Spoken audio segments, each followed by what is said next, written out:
24. Please let us stand for the pledge.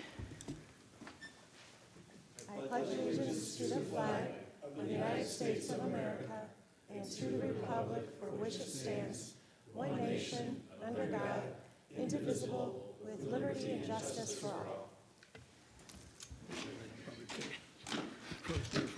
Clerk Lucero, could you please call the roll? Bartholomew? Here. Oh, oops, sorry. Edwards? Here. Kerr? Here. Parker? Present. Rosso? Here. President Poznanski? Here.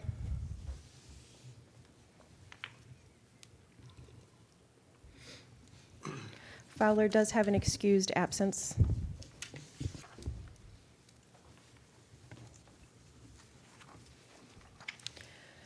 We have a quorum. Moving on to our approval of the agenda. So I just would like to point out on the agenda that we had not approved the change of the agenda yet. So adding the second public comment should probably hold off until we officially make that change in the rules and procedures. So if we could remove 11 for tonight. Support. Apologies and jumping the gun. I wanted to make sure we had everything in order. And we can either table it until next month, or mention it and talk about it later, but the rules of procedure update, there was one paragraph that needed to be removed, and I did not remove it. Oh. So I can remove it, and we can do it next month if you'd like, and just strike it off of here, or, I mean, if you just mention it and point it out, I'm fine with just, Do we want to see it back, Acknowledging it. though, in full force? Because then we might as well wait. It's I up to agree. you. I agree, we can wait. wait. Okay, so then Table strike it. 9C. Someone have a another one other.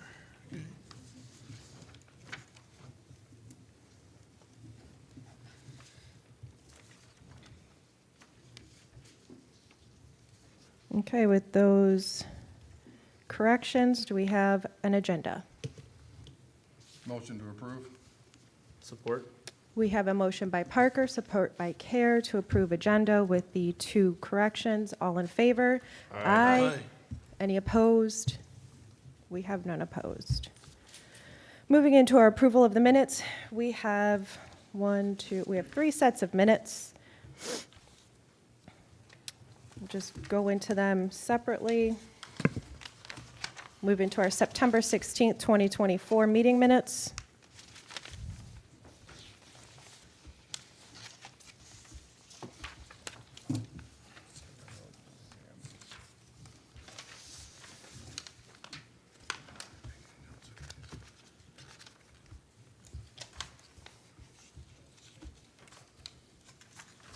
This one.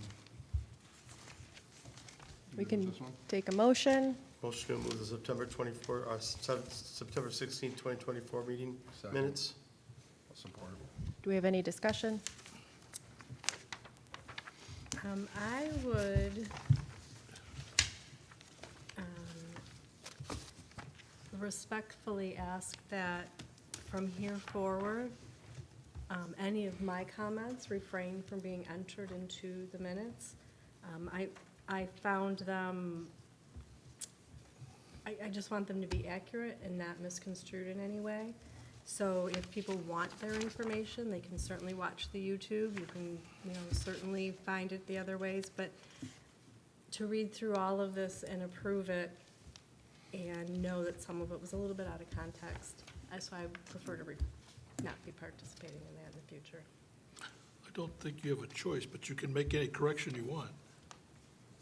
I wouldn't know. Mr. Clark, would there be any way that you could ask for your comments not to be entered into the minutes? Well, the minutes are taken by the clerk. That's a statutory requirement of the clerk's position. And I suppose the council could, by resolution, amend or delete or comment on those minutes. I would caution you against, I can't cite a particular statute or court ruling with respect to the content of the minutes. There may be something to that effect, but I'm concerned about, and I understand the concern being expressed, that you don't want to have to edit the minutes, but the role of the minutes is to accurately reflect the proceedings of this body. And if they do that, I mean, you can still vote against them, but I don't think you want to get to the point where the council is the one fulfilling the clerk's functions in reporting the minutes of the council's own activities. I know that's a long roundabout answer to your question, but I don't have a clear, at the moment, maybe I could find one, or maybe one doesn't exist, but based on what's presented, I don't have a clear answer that no, this should not be in the minutes, or yes, this should be in the minutes. The only thing that's required to be in the minutes is the note of the action and the vote. And so that's all that's required. You motion to adopt or deny or whatever it might be this particular action, and then recording of the votes. So the minutes should reflect the action. To what extent those minutes reflect the actions of the council, I guess, are up to the purview of the council, and you have to decide what you expect the minutes to reflect. But again, you don't want to get to the point, I would caution you against getting to the point where you're in fact taking the minutes, because that's the clerk's function. Would you have some corrections or deletions that you would propose? I can for myself, I can't speak for anyone else, but historically, we have not had narrative in here, so this is a little bit new and different. Our rules of procedure state that the council can decide whether they want them in there or not. Well- I'm not asking the council to decide, I'm just speaking for myself, so if anyone else has a preference, that's fine, but I can't, I don't, like Mr. Clark said, I don't want to go through and have to correct or make changes to interpretations and then have to come back next month with those. It's kind of a waste of time. And one of the points that Trustee Russell makes is that it has, with different councils, undergone changes of metamorphosis. There was a time when the minutes were very brief. Different clerks chose to make them a little more comprehensive. Council members objected to that. The thought was there was an editorializing, if you will, and that was to be avoided. And so over the course of time for this council, you have seen some minutes that are more comprehensive, some that are more bare bones, and I do agree that the council can determine what the extent of the minutes, what should be in them, but not rising to the point that the council takes the place of the clerk in terms of keeping the minutes and providing them.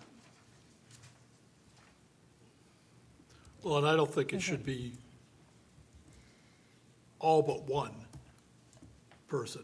I think we either go, as Mark stated, you either go bare bones, here's what was proposed, here's the vote, or and just leave it at that, or we continue with the way it is.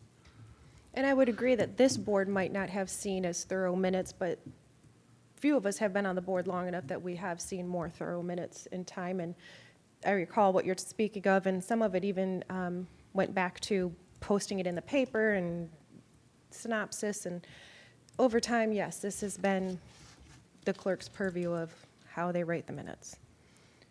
I can see both ways, and I can agree with Trustee Rosso where if not everyone is quoted in that topic, then it is out of context. And then the people reading, these are the official minutes that go into the record, truly understand what happened if they didn't watch it back. And is that record always gonna be there to watch back? We don't know. So I see that, but Would we like to make an agenda topic for next month to make motions and decisions towards this way? But at the minute, I don't know that we're approving or not this set of minutes.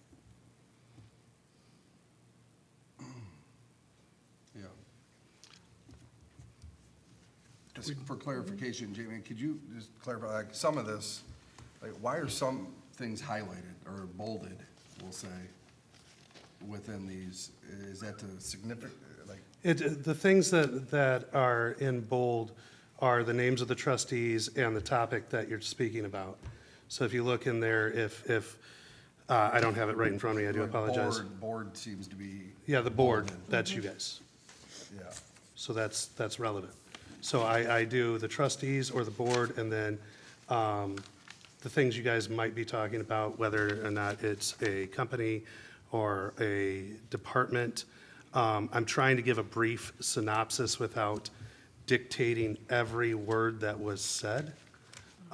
So, you know, if this board decides that they would rather I not be as thorough, I can not be as thorough. In any board that I've ever been a part of, it's always been something to kind of be thorough and get the main points that jump out rather than the chatter, the background noise, so to say, of topics. Get the main points that are being hit on, and that's how I approach all of the minutes that I take. Now, again, if you guys want me to scale that back, I can do so, but as Mr. Clark had pointed out, that's up to you guys, and if that's going to be up to you guys procedurally, how you would like me to take your notes. But that's just the way I do things, so I'm amenable to changing it, by all means, but it's up to you guys. And that's a big responsibility on you. I mean, Yeah. how kind of you to take that on, but to have to decipher what's chatter, what's Yeah. relevant, and that's putting a bit on you as well. And that's why I also, with this last one, I've been adding in there the timestamps. If you want to go back to the video, if you look at that, it says on there the Yeah, I do complete. appreciate that. That is Complete helpful. video of the complete discussion is found on YouTube, on the Mitt's YouTube at minute marker this. And I Right. did that for a reason because, again, I'm not trying to dictate everything that was said. So if they want to seek more information based on what I've written, then they can do so, and they have it right there. How did you pick and choose when you were going to provide that timestamp on which subject? Certain subjects were, you guys didn't speak a lot about those subjects, so I didn't add those timestamps in. So if you're watching on one timestamp, it was a quick turnover, so it just bled into the other. That's how I kind of decided without populating the minutes with a ton of timestamps. Now, again, I'm amenable. If you guys would rather I do that for every discussion as well, I have no problem doing that. But there were certain ones where you guys spoke for, let's say, a minute, and then it moves on. So I just put that one timestamp, hey, this is where you can find this, because it moved on to the next one rather quickly without saying, you know, at timestamp, an hour and 21 minutes, 30 seconds, and then an hour and 22:15. You know, I found that it might be a little redundant, so. Yeah.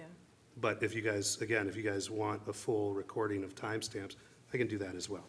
Again, I'm amenable, it's up to you guys, it's your guys' procedure, so however you guys want it done, I'll do it, and it'll be reflected as such. I like the timestamps. I guess my only concern would be, are they always gonna be available? Those meetings, or those recordings, do we have our own copies? Yes. That are gonna be kept and filed and stored away in case, because if they're an official, part of an official document now that has to be recorded. Right. Are we always gonna have access to those? Yes, in our video contract, that is in there. And they record it, they give us the official recording. So it lives right now, technically, as long as this contract, I don't know, I haven't looked at that part of the contract. If, you know, something were to happen and we move on from the carrier, I don't know if they're gonna keep it, probably not, but we do have, That's part of starting our Copy. own YouTube channel too. Yeah. And we get the copies and we batch them, I batch them onto our YouTube channel. So they live there and they live in the actual hard drive. Like in Oh, so we actually perpetuity? have a hard drive? Yeah. Of ours, We have okay. an external No, hard because drive I'm that always- they get I'm also downloaded to. thinking, is YouTube always gonna be available? yeah, so the MIT does hand us over, drives with all of this. Okay. So, yeah, we do, I mean, that's one of the things I found in the desk I inherited was a ton of these. But your minutes are your record. Yeah. This is your record.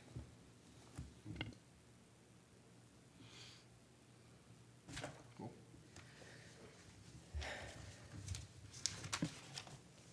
I'll make a motion to approve the. I think we Hold already, it. we already have a motion for. We had a the motion. 16, and I supported. I thought we had I made the motion. Parker It's a and Care. motion by Nathan, support by trustee Care. All Parker. right.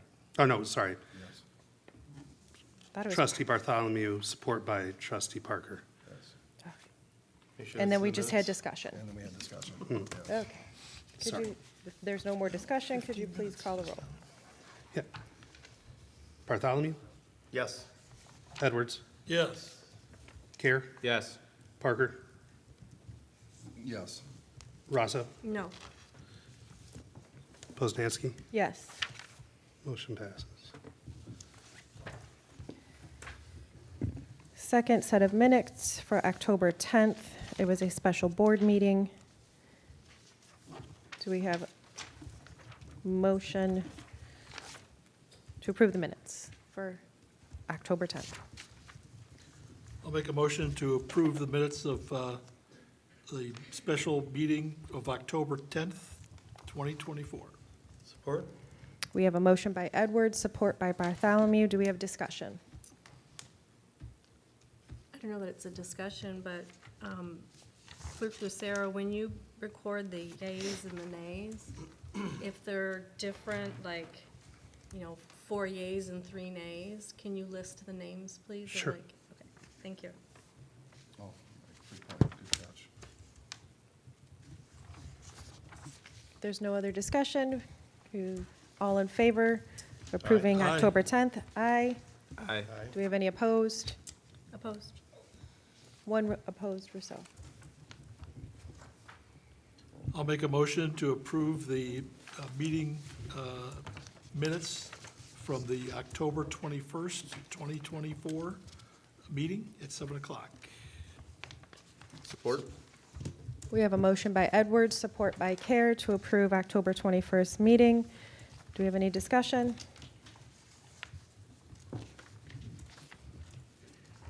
All in favor of approving the minutes? Aye. Any opposed? Opposed? 2. Parker and Rousseau opposed.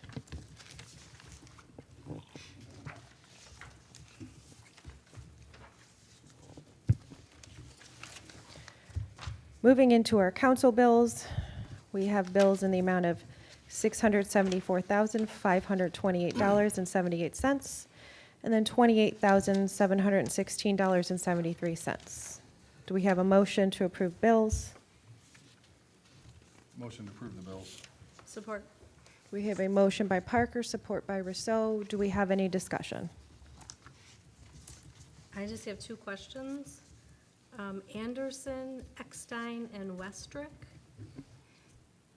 They have a couple of payments here. Does anyone remember what those are for? My assumption would be the cemetery. They have been the engineers that work there, that they contract with. Okay.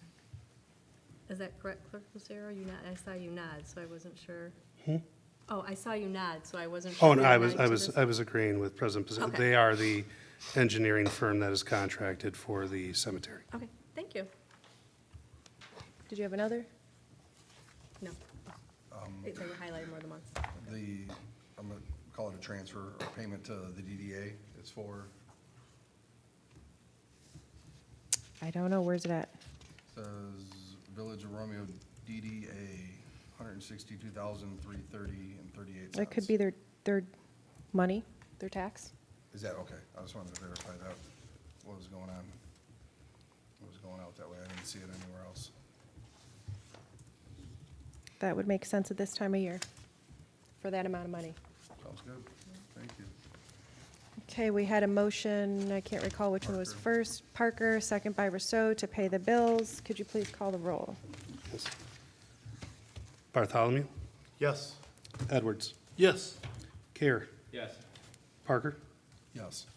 Russo, Yes. Poznanski. Yes. Motion passed. Okay, at the end of your bills, you will see the treasurer. Apologies. Interest earned to date, $351,548.20.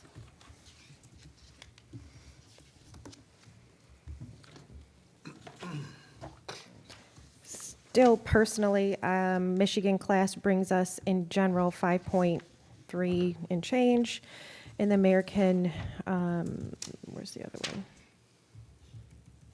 Only brings us 4.8. I feel like we're losing out. That's my preference.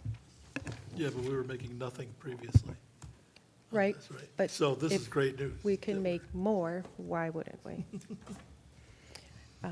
Just pointing it out, they do earn differently. Then next you have your budget. Again, if you look towards the back of your budget, you will see any of the contractors or new to us, people that have been paid.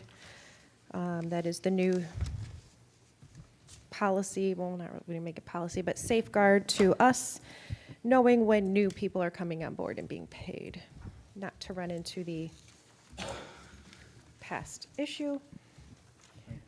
Moving into public comment. This is your only public comment. Come to, you have 3 minutes. All right. Debbie Martone on behalf of the Romeo Cemetery Board. I just wanted to update you a little bit on what's going on there. We're pretty much wrapping up the outdoor maintenance season a little later than normal, but I think we're all dealing with that.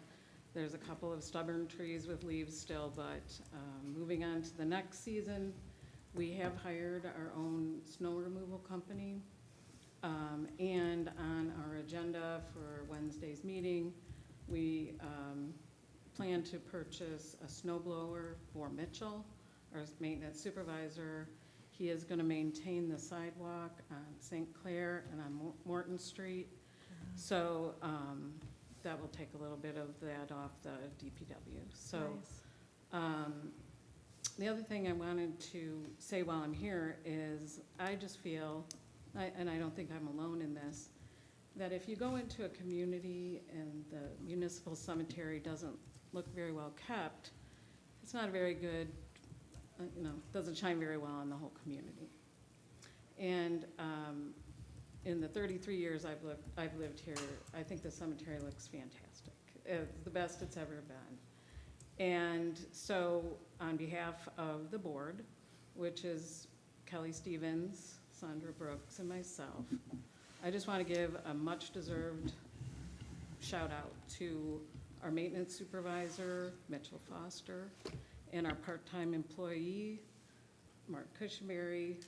Regardless of the weather, it could be hot, it could be totally sunny, drizzly, nasty, they're out there, they're working so hard, they are so dedicated, and I believe that shows. And so just appreciate them more than I can say. We have great employees, and we're very fortunate for that. The other thing I want to just make sure that we also shout out to. Your time is close, just so you know. What was that? Time is close. Okay, just a quick shout out to the taxpayers of Romeo. Because of their tax dollars, this is possible. The maintenance and the beautification of the cemetery is thanks to them as well. And so at the board table, we never ever overlook the fact that it is taxpayer dollars that we are using to create a cemetery that I feel we can all be proud of. So I just want to say that.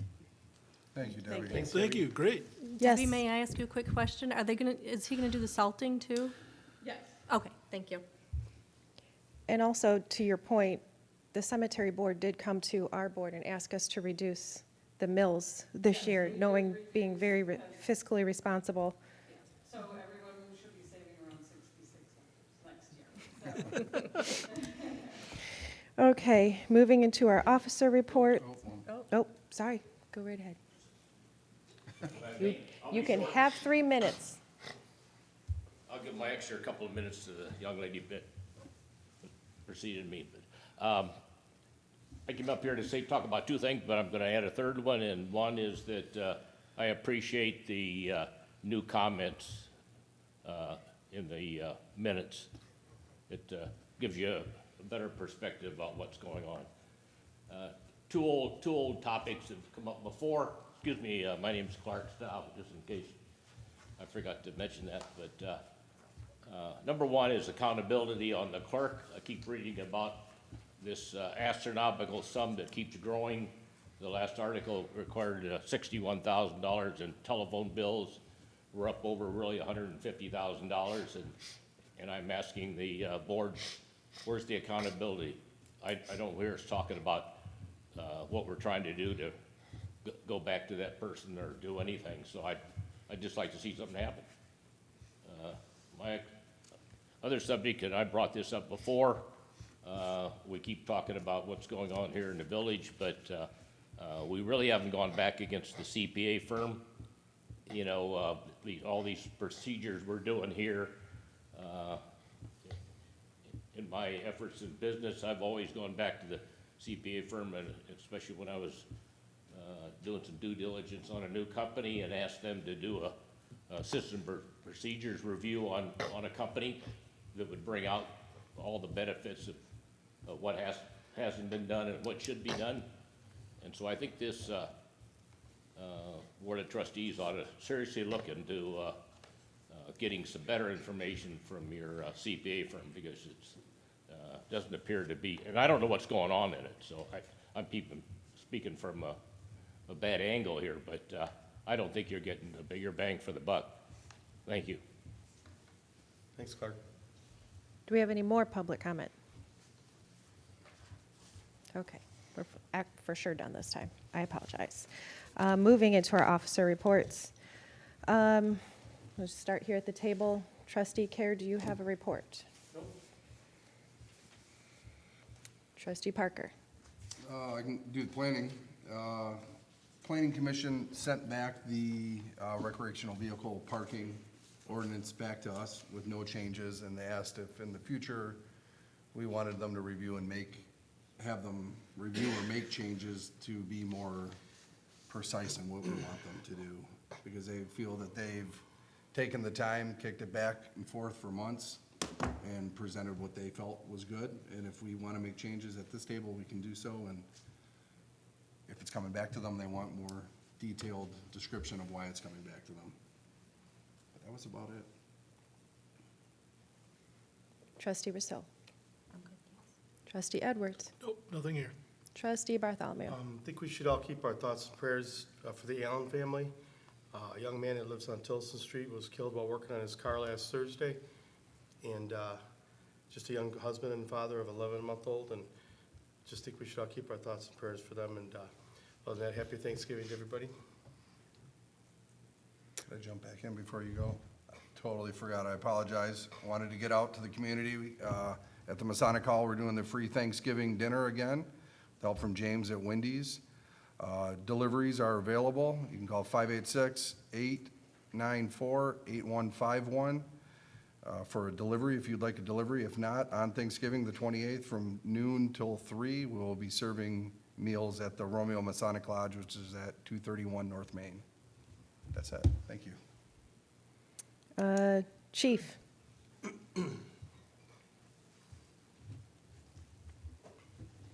You're up next.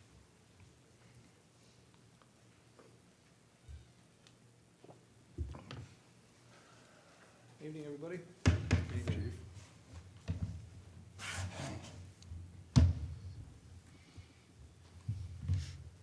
First of all, Halloween #1 down with Tilson Street. It was a pretty cool event, I have to say. It's the first time I've seen it live and in person, but Suffice to say, we had thousands of people visit this community, and not an injury that I know of, so. Good. This is the year that we shut the streets down between certain hours to make sure that safety was there, and it seemed to have worked. And largely positive feedback from the residents on Tilson Street for that action. The body cameras, I don't have one on tonight, but the ones that you guys approved are live and have been for about 2 weeks, and getting fantastic feedback. And I've had the opportunity to play with the platform and viewing the footage that goes right to the cloud immediately after the officer's shift. And it's very, very nice, very user-friendly. MCOLS, Michigan Commission on Law Enforcement Training, has always required a continuing professional education. It's always been in statute, but it's never been enforced. It's been since the 1980s. And they've made it clear this year that they are going to enforce it. They've come out already and done a pre-audit. So we signed up for what's called Police One. It's a webinar training service that's pre-approved by MCOLS, all their training videos. So we are live with that as well, and getting our training done for 2024. That will double probably next year. Not the cost, the training itself will be double. I submitted the second round for the FEMA grant application that I've spoken of before. It's been quite the process. I'm convinced that that this organization just wants to see how many people will quit, but they have the wrong guy if that's what they're expecting. But so we're on to the third round now, and there will be a fourth, from what I'm told. So, and lastly, I was asked to table the conversation or the request for the report writing / records platform that I will be suggesting we go to. You've heard me say in the past that I'm down to the last 25% of the foundational things that I'm trying to put in place. But we've had some, as you know, some financial issues relative to the last election. So I've tabled that. However, part of that package was the replacement of the hardware in the patrol cars. That's to say that that's the computers, the modems, and all the hardware for the installation of that equipment. The equipment that's in there now is, like much of the equipment, is failing. Some of it has already failed. It's 20 years old, and 20 years ago, we purchased it from Sterling Heights, who was retiring it. That's how old it is. So, though I didn't have time to get the exact numbers for tonight's discussion, I'm just giving you a heads up that I will have all those numbers for the next board meeting. This equipment is in dire need of replacement. I talked about the body cameras. We have in-car cameras, also with Axon, and they integrate with each other. The in-car cameras are in the basement at the police department. They can't be installed with the current MBCs. The current computers will not support the camera systems. So we got to continue to schedule that to be installed by Axon unless we make a decision about that. And just to give you a ballpark, the replacement of all of that equipment and all the cars is probably going to be in the area of $17,000. That's all I have, if you have any questions. I have one. Sure. Originally, we had talked about, we had given $10,000 to kind of get some things done. Is all of that been used? Repeat your question. Originally, when you came to us and said there were a lot of things you needed to get done, we had said, okay, we're going to give an extra $10,000 to get these things done. Has all of that been used? I don't recall there being a specific amount. We've had quite a few things that have been replaced, some of the things that were critical in nature. unfortunately, these NDCs were on that list. Yeah. But any funding that has been given to the police department has been Okay. utilized, yes. Okay. I stated in a previous board meeting that there were some foundational pieces that I was trying to put in place. These weren't wants, these were absolute needs due to failing equipment, aging equipment. And when I say aging, I'm not just saying it's at the end of life. Much of it is just, it's ended. Yeah. Some of the cameras just weren't working anymore. Couple of the car computers just aren't working anymore. These were on that list. They were gonna be within that final 25%, but if that answers your question. Yeah, it does. Thank you. We've replaced, I believe, the cameras, Mhm. body cameras, Mhm. in-car cameras, the in-station computers that were all several generations old. So a lot of work's been done, due to the generosity of this board. Still got a little bit more to do, but we'll figure out the finances moving forward. Thank you. And that's where, to his previous comment, I had asked what what is that need? What has to be done at this point? We're still trying to scale and focus on, we have materials that we can't actually utilize yet because our computers will crash if we use them. As opposed to, I know this program will be efficient and allow the officers to use their time better, but that is more of that can be integrated down the road. Let's focus on what we have to have first. What are we doing with the interest revenue earned? Does that just go into a general fund? Yes. And Or does it current, get reinvested?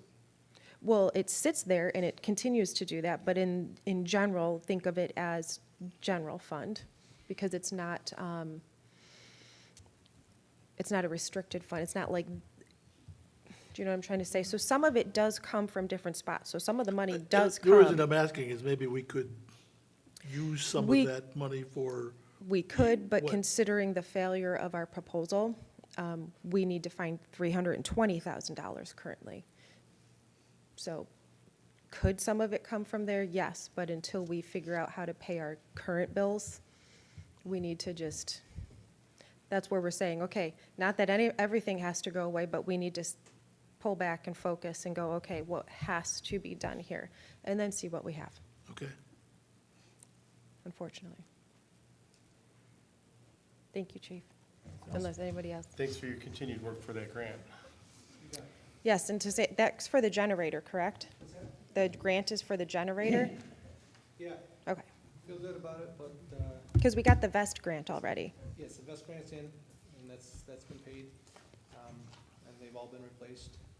But the generator grant is through FEMA, and they've proven to be extremely complicated. Each step, they eliminate more people. We're on to 3 or 4, so we're moving in the right direction. Appreciate it. Thank you. Thanks, Chief. Thank you. Okay, Clerk Lucero, do you care to go next or last? I can go next. Have the All time. right, I'll start with a letter that we received from a resident, Franco Folino, to the Romeo Village Board of Trustees in regard to agenda item C under new business, Planning Commission Council ex officio appointment. Trustee Justin Parker has been a tremendous advocate for the residents of the village regarding his duties as current Planning Commission Council ex officio. He takes time to listen to the concerns of the village residents and takes action to ensure ordinance and processes are upheld. I support Trustee Justin Parker serving again as Planning Commission Council ex officio. So, on to my report. An update on my investigation on ordinances. I found another 4 ordinances that were missing signatures, but to date, now all missing ordinances in our system have been identified and are awaiting coding. So they've been uploaded. Those issues have been cleared. The big thing right now, though, is we need to enforce the ordinances we have. We have a number of ordinances that are not being enforced. or enforced properly. And it kind of creates an issue when we do go to enforce them, such as like the sign ordinances, outdoor merchandising or dumpsters, stuff like that. And unfortunately, it's been a longstanding belief within the village that it's better to ask forgiveness than permission, which makes it extremely hard when I go out to enforce and I'm immediately met with well, I've been allowed to do this. So, which I have to remind people that I'm not any of my predecessors. I am here to do a job, and I'm sorry. That said, I'm going to be reaching out to some of the boards and commissions within the village to work with them to make sure that enforcement doesn't negatively impact businesses or residents. And as we begin to get back to right and how we're supposed to enforce these things, maybe have a rollout. So it's not a hard stop and, hey, sorry about your luck. Because I do recognize and acknowledge there have been some things allowed to just kind of exist. So trying to reel that in. The ongoing saga of the village offices updates identified the need for the computers in the village offices. There's a couple other departments. It just makes sense if we figure this out, that we just roll all the departments in. But currently, we need 6 laptops in the village offices and 2 desktop workstations, one of which for processing payment. The other, like I said, I want to have a station out in the lobby that can be utilized for residents for FOIA and for looking up documents. People that may not have computers at home, they can come into the office. They have that service. They can look up things that may or may not be affecting them. As far as FOIA goes, I'm going to defer that to, I believe it's item D under new business. I'll speak on that later. As far as securing storage options outside of the village office, I know I touched on that last time. At this point, we've identified that this space is likely the best spot to move secure storage. We're going to have to measure out and figure out all of the storage area in the back of the meeting room where we can make secure storage, and plus this building is suppressed, so that's good. It's an added bonus. Still developing a budget for the workplace safety and office build out. And then President Poznansky and I went to the workspace designer office that I had touched on last meeting on Wednesday, November 11th. We met with the lead designer and one of the partners, discussed options for the village hall space, as well as identified some of the goals there, looked into seating options, desk and workspace options. Right now, the major need is seating. The chairs that we have are breaking on a daily basis. That said, the designer dropped off 3 seats to try out. One of them is for our office. The other 2 were for dispatch. They're actively using them, seeing what they like, what they don't like, so we can narrow down exactly what will fit their needs. And then in December, the designer will be coming out to present us with some renderings and really get eyes on the entire space themselves. I will likely add those, depending on the time of month, I will try to add those into your next month packet, so you guys can kind of see what we're looking to do as well. Network security, as stated last month, finally got our .gov. We're fully registered with the federal government as a governmental agency as far as streamlining any process with grants and purchasing deals through there.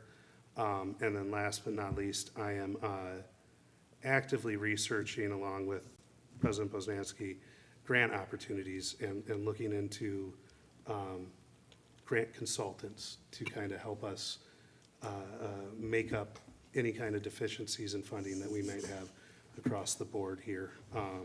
So when I get, I've reached out to 5 firms.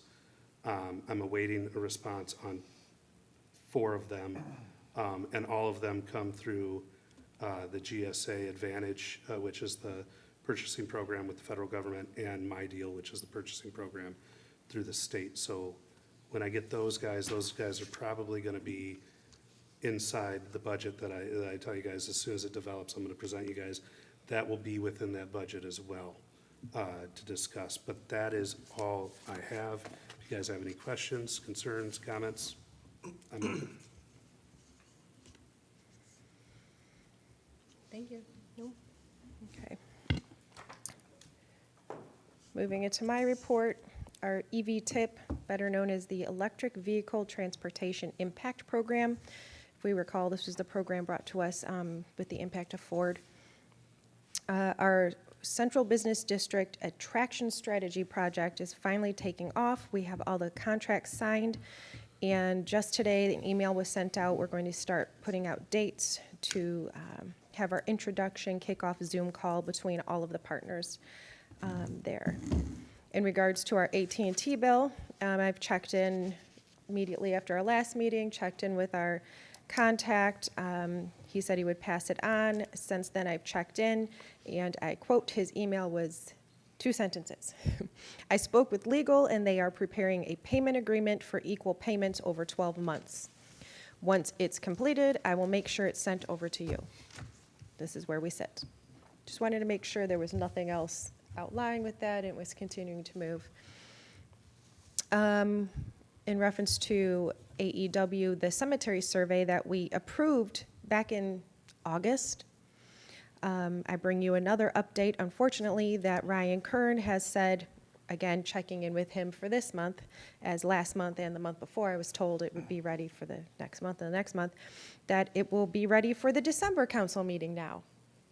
So at that point, I asked for his supervisor's phone number and contact. We'll see. Eventually, it's going to happen.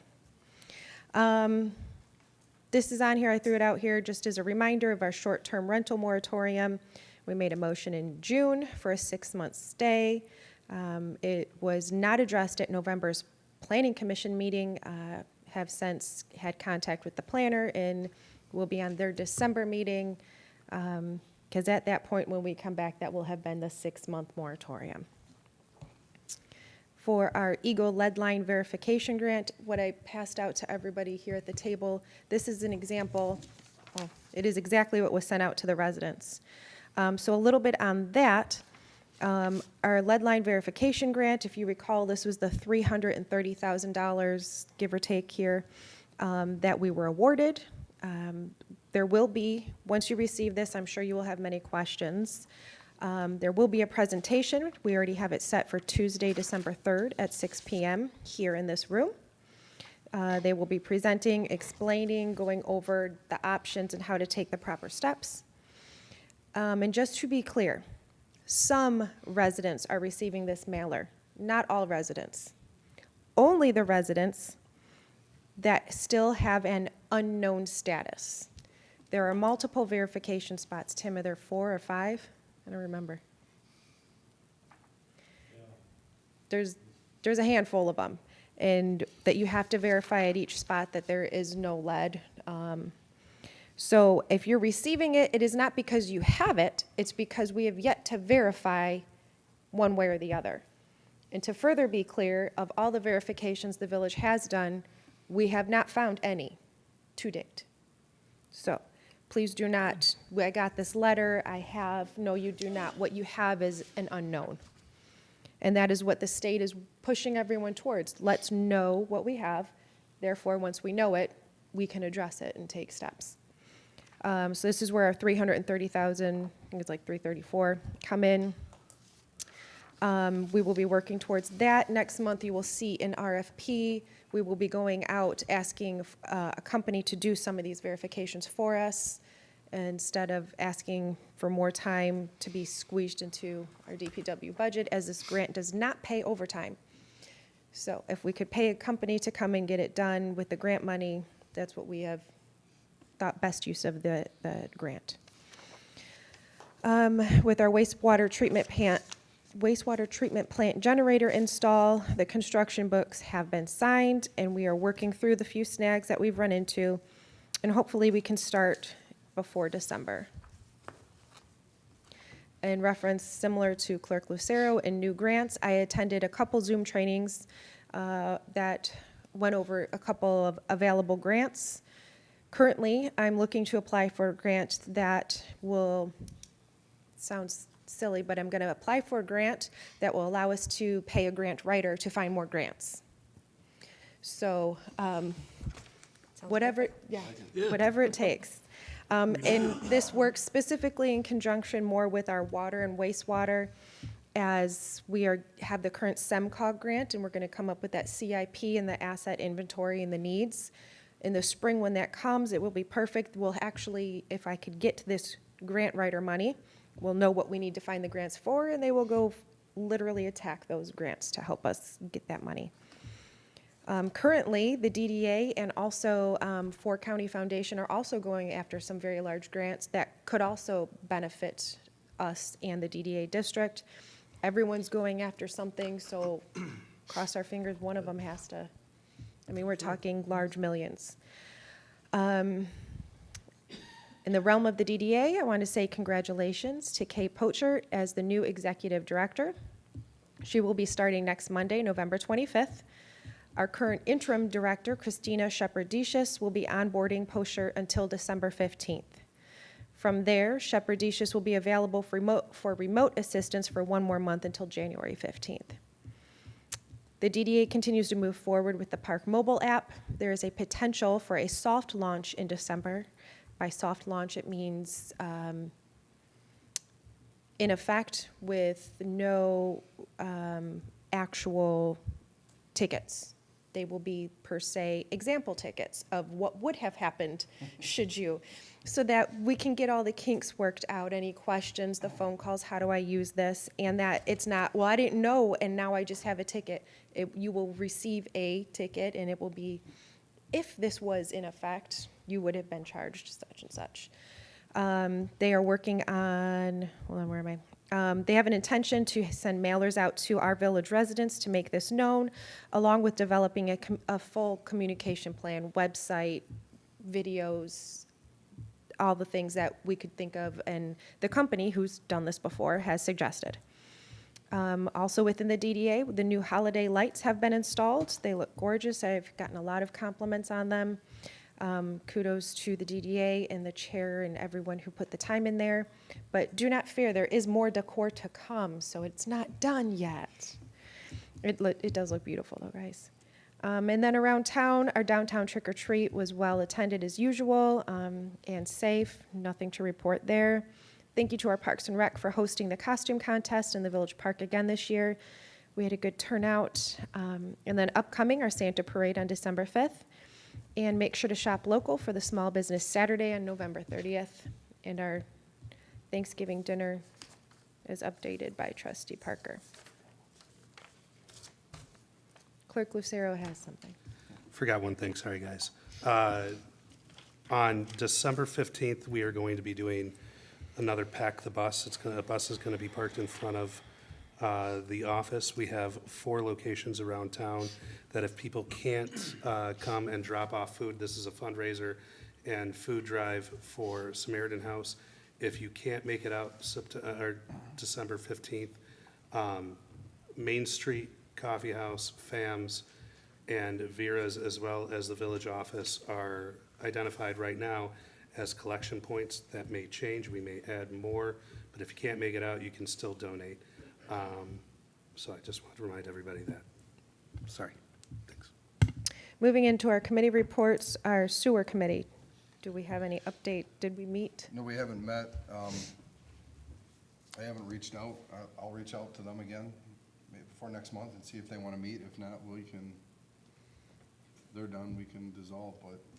No, I did receive a message from You did. Frank Yep. DeGiorgio. DeGiorgio, I passed that on to Clerk Lucero, letting him know that what the board, the subcommittee is now, and that's where it is. Okay.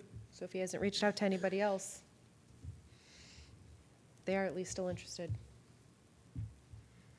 Our ethics subcommittee has not met. I did throw out some dates to the group. Did not settle on one. Try again, I guess. Okay, moving into our unfinished business. Our Michigan DNR IRA grant award. Yay to the Romeo Tree Board and all of their efforts. We did receive the grant, just over $20,000.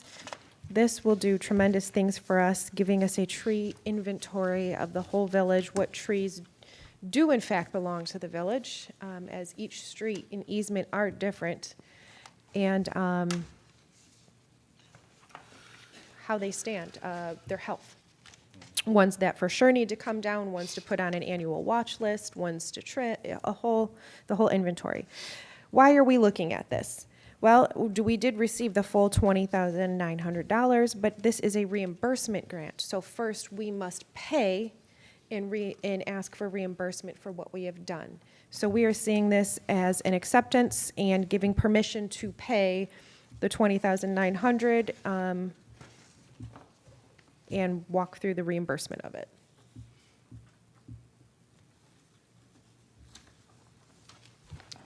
Do we have a motion? So this is not coming out of the tree board budget at all? Like the paying up front? Oh, it's It'll like- come out of the, No, it's free money. We could, but they don't have enough. We could take all of it. They have 10 grand, just about 10 grand in their budget, but that wouldn't cover it all. but if No. we did, we'd reimburse it? Okay, all right, that's my only question. That's the hope. As long as we stay within our parameters, which aren't very big, they laid it all very clear out. As long as we do what we say we did, they give us the money back. I'll make a motion to do the inventory of the 1,500 public trees in the village of Romeo at the cost of $20,900, with the Support. understanding it will be reimbursed. We have a Support. motion by Parker, support by Edwards. Do we have an all in favor? Aye. Aye. Do we have any opposed? Okay. At this time, it's supposedly, we will be setting up a next meeting, and they will go over how the reimbursement works. They say it's very easy, so we're hoping that between the chair, George Smith, and myself, we can tackle that without having to incur further costs. So crossing our fingers, it is as easy as they say. Moving into our trustee ordinance draft, I did not have anything. I didn't know if you wanted to talk about it. No, I haven't had time to Okay. go through that yet. If you want to leave it on unfinished business, we can. I That's- can get it It's up to you when it's guys. done. Just wait till it's done. Okay. We will table, and you will inform me when it's here to put on. Perfect. That works. Permitted parking area, outdoor storage of recreational vehicle ordinance update. So, oh, sorry. Rules of procedure? Yeah, I gotta go past that.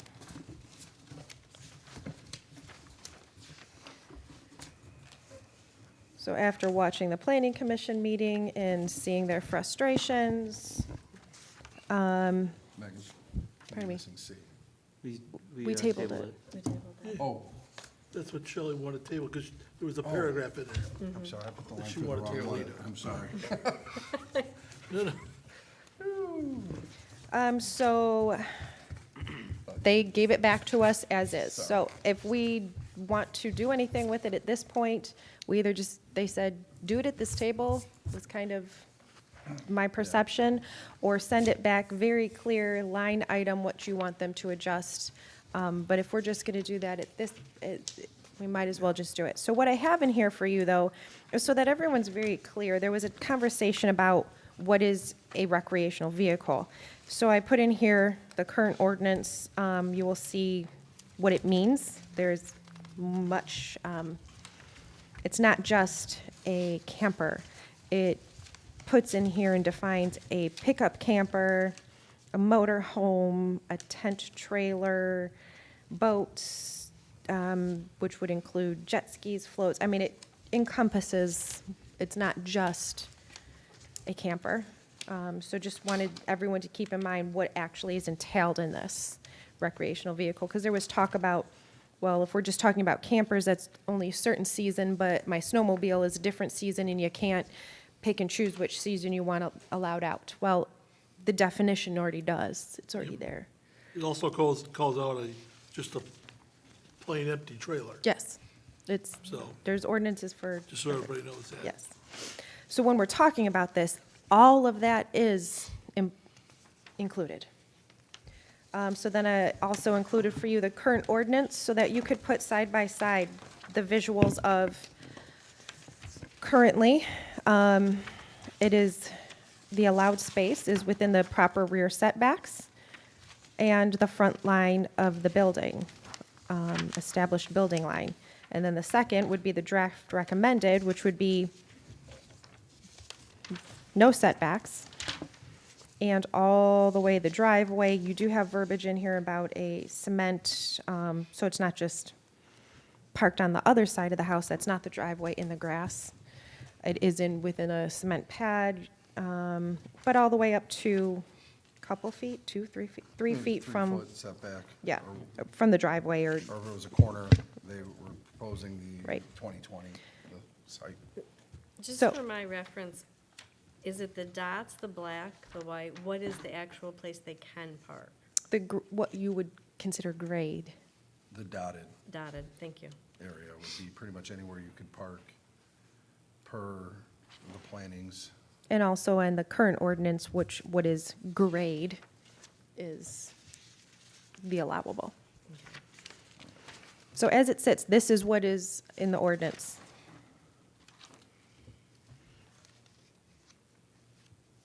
So our conversation last month, I remember us still talking about required rear setbacks, side yard setbacks. And maybe, did we say that, not just the building, but also your porch, like the front? So if that's what we're asking, we're really not asking for much of a change, or do you want to approve their PC's recommendation? I almost like the current one better at this point. At least in regards to the established building line, whether we consider the porch or not, I mean, that's a toss-up to me. I don't really care, but I like having it set back in the current one as opposed to the draft. I agree. I would at least, I agree, I do prefer that beside in the rear setbacks. When it comes to the front line, I think 3 feet is not enough. If we go to porch line, So from the planning, their concern was some of our lots, you know, why we're a historic village, don't have the depth. Like we refer to my house that I used to have on Sisson. Gotta get a car and a half in that driveway depth-wise, you know, Yeah. before it dropped off in the back. So if you had a motorhome that you were parking there, you may be able to get the 3 feet from the sidewalk, but you're definitely not getting it behind the front of the house. So that was planning's concern on that, is that we're kind of restricting the residents from purchasing and keeping their RVs at home. We're not restricting them from purchasing them. Well, if We're they- putting guidelines in being able place. to keep them at home. Yeah, I think that's a valid point. I mean, I understand there's always gonna be, some exceptions to the rule.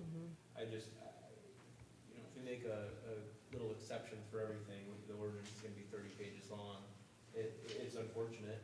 I wish I could fit 4 cars in my driveway. I can only fit 2. There's no ordinance that helps me in that situation. So I understand it can be frustrating for some, but I think it's better for the majority to still just keep it at that established building line. so We'll go with that. That's fine with me. we just want to leave the ordinance as is. Because going back to Clerk Lucero's address earlier of enforcing ordinances, we go to enforce this ordinance, we will have many Yeah. unhappy people.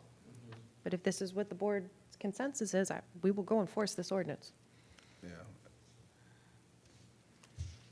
Again, speaking for the planning commission, I mean, I'm just speaking from them based on the discussion. I mean, you've got, right here, the second you drive out of here, he's gonna have to move his motorhome, right? And I know we were talking individual people, but if you drive around and you look at where things are parked and how things are parked throughout the village, you really gotta think, is that what we wanna do? Is restrict people?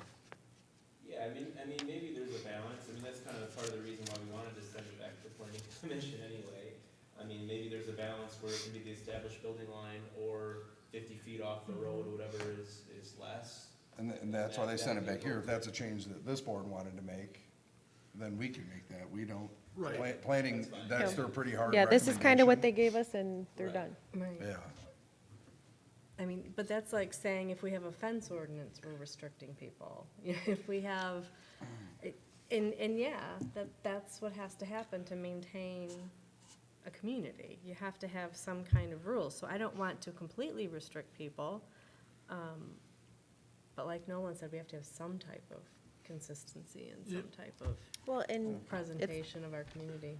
in a way, it is not us restricting it. This is and has been the ordinance. Right. It's us actually enforcing it. yeah. Yeah. I know my and- neighbors have they have a huge RV, and there's no way, they hardly have a backyard. So they've just chosen to rent out a spot out of 31 Mile Road at a, so people have that option as well. But there are people in town that do have what they could use on their own property to store them for as long as they're back where they're supposed to be in that, so I would want to restrict those people who can use their own property. And I don't see the ordinance as much of the issue as, again, it's enforcing them. And, yeah, it's not gonna be easy at first, but we just rip that Band-Aid off and start enforcing with some respect and some grace and courtesy, and stay on that path, you know, and I think we'll be okay. People will appreciate it. You know, the 10, 20, 30 RV owners who are parked in their driveway might not be happy, but the 1,300, 1,400 other people, We'll be happy. yeah, might appreciate it. So, for the good of the whole. Do we want to continue to look at this for any tweaks, or where are we at? I don't know about any tweaks, but I want to clarify, and you might know, Justin, does this apply to places in residential areas that are zoned special land use? If, Even though if it's zoned residential, then It will would apply. apply. Okay. And there's no motion or nothing that needs to be made. If we're just sticking with the current, we're just not accepting the planning commission's No action recommendation taken. draft, and And the ordinance stands. if that's. Okay, so no action taken, no motion? We'll be putting this to bed. If that's, Okay. If I'd like those, to thank our planning commission for working so hard on this that they have been over the last several months. yes, I could see it be frustrating, but at least brought us back to the point of actually, I guess we do kind of like where it's at. Moving into our fence ordinance update. This is what was passed on to me from Planning Commission, from the planner. so I do apologize, because I thought this would come highlighted with the changes prior, but it did not. I No, know this there is what was brought to me. Yeah, and I didn't think to make copies and bring the one that we had that talked about the changes.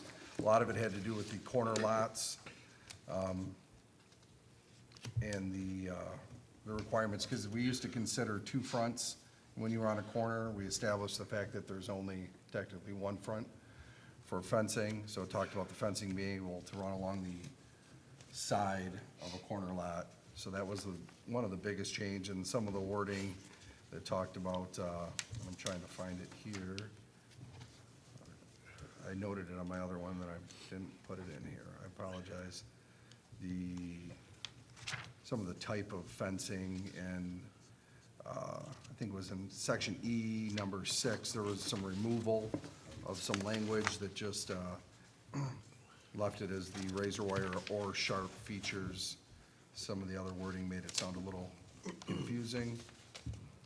But besides that, I think that was pretty much it. If we want to table Justin, until we can get the can you- changes highlighted. Excuse me, can you just go over what you said with the corner lot again? Okay, let's go to, so the corner lots, we used to consider a corner lot to have two fronts. Right, So the front yard setback and with fencing applied to both fronts.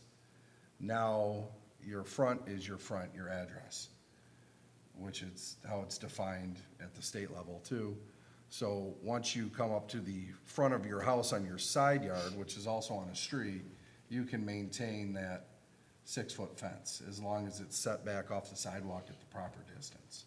but doesn't that create traffic problems then at the corner? It also was put in that you have to maintain the, if that goes into the 2020 setback at the corner, then it can't be. So you can go up to the front of your house. If your house is not set back 20 feet off the street, then you have to follow the 2020 from that intersection, or from that corner, where the 2020 is the line of sight Okay, at an intersection.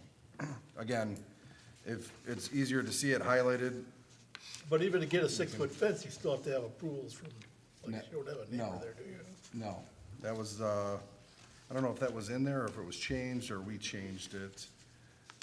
Basically, the village is staying out of fencing, and that becomes a civil dispute between neighbors.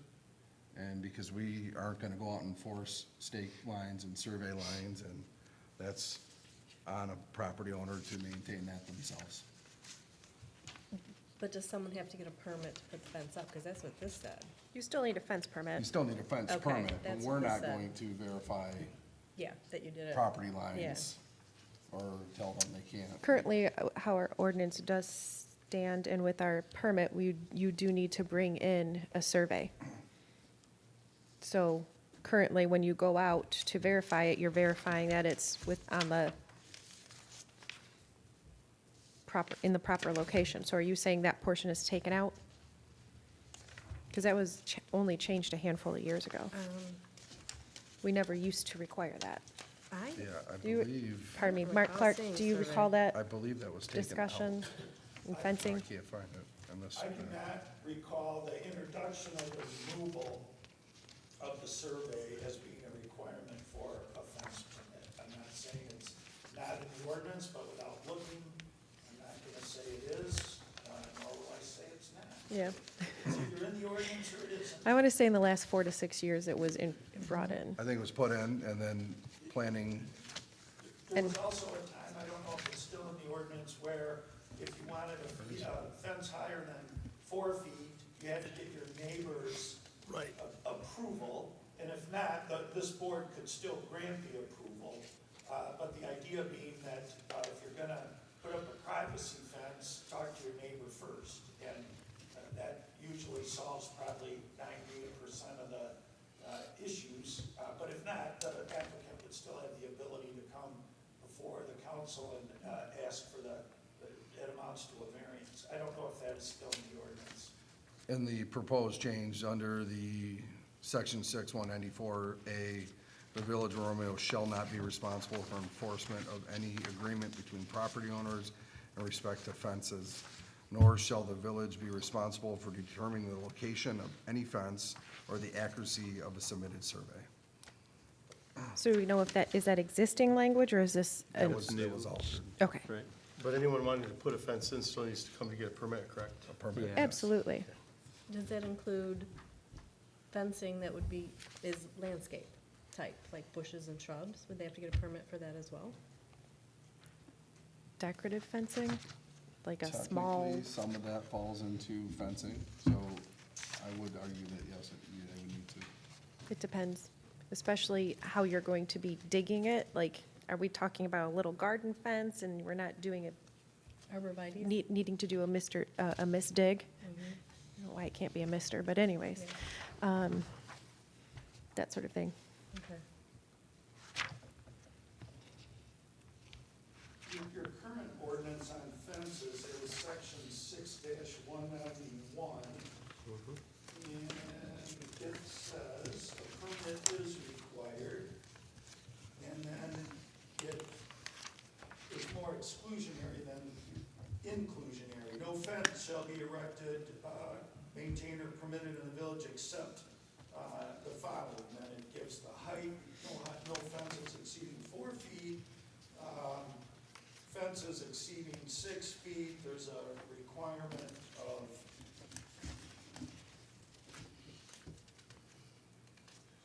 he said definitely. No, I'm not seeing that, but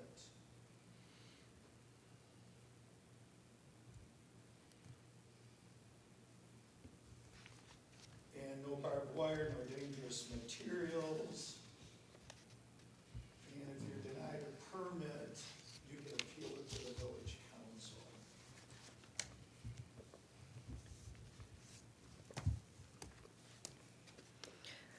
I do at least feel for myself that, yes, we should at least table for the month, come back to be able to compare, see what has been updated. Yeah, I agree. Okay. I can ask, or someone can ask Erin at the next meeting, if she can highlight those and make those changes to the draft. It'd be easier. Okay, so we'll Motion to table, bring back or next month. Do you want a motion? Are you making a motion? do we need a motion? I would do one just to make sure it's on there. Motion to table. Support. Thank you. So a motion by Parker, support by Rousseau to table to be readdressed next month. All in favor? Aye. Aye. Any opposed? There are none opposed. Moving into our Parks and Rec draft lease agreement proposal. Been a couple different months. We've seen this. Last month, Clara and Miss Duda were here to speak on it. We decided we wanted to mull it over, and so here it is back for consideration.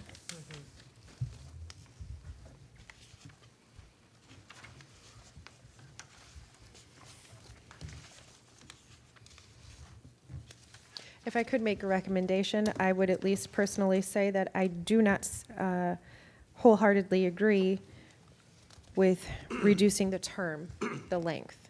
I believe those before us put this in order for a reason.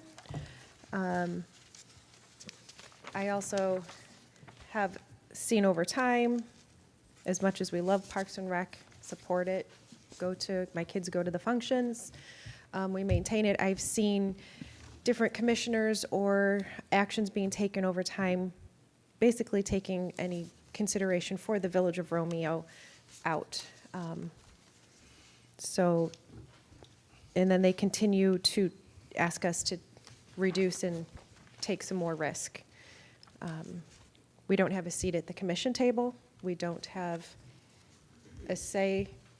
We have it from our township side, but we don't have it as a village. That is my perspective. So what are you proposing timeframe? My thought would be to not adjust it at all, or to make it lengthier. Not as, they're proposing short 5 years. Would not think that that's Right now, enough. it goes out to December 2093. And at that point, if we aren't going to adjust it, if just reducing it by a bit, then what's the point of doing it at Right. all? But that is, I don't see an incentive for the village here.